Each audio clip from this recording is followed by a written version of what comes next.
It's one of the most divided parts of a divided land. In the northern area of East Jerusalem, Israel's huge separation wall means many Palestinian families have no choice but to live apart.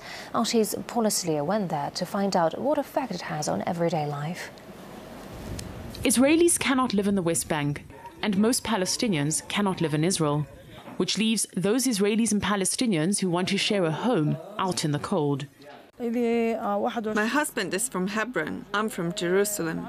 I found work in Jerusalem and used to live there with my children, but without my husband, because he is not allowed to live there. He couldn't visit me even once. At the end of each week, I would go to Hebron to visit him.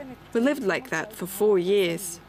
Welcome to no man's land, a neighborhood that is technically part of Jerusalem, but in reality is on the Palestinian side of the security wall that Israel has built. Some 2,000 mixed couples live here. The problem of Kufr Aqab is that so many people are immigrating to the area because they have to. So in 4 years, we've had a growth of 35,000 people. It's become more crowded than Gaza. Suhair and Safwan came to live here 6 years ago with their 3 children. But life in the village is far from ideal. The schools are overcrowded, garbage is collected only once a week, and there's little fresh water. Safwan is old and sick, and basic health services are hard to come by. My husband and my daughter don't have Israeli IDs, and they can't pass through the checkpoints. They need special permission, which is very difficult to get. On the other hand, I and 2 of my children have Israeli IDs. We have a lot of problems. Kfar Aqab is in North Jerusalem. 82% of the land belongs to Jerusalem, 18% to the West Bank. Residents pay taxes to the Israeli government, but because the area lies outside the Israeli wall, Israel is slow to provide services. The municipality says that many of the people living in Kfar Aqab are doing so illegally, and so it's not obliged to provide them with services.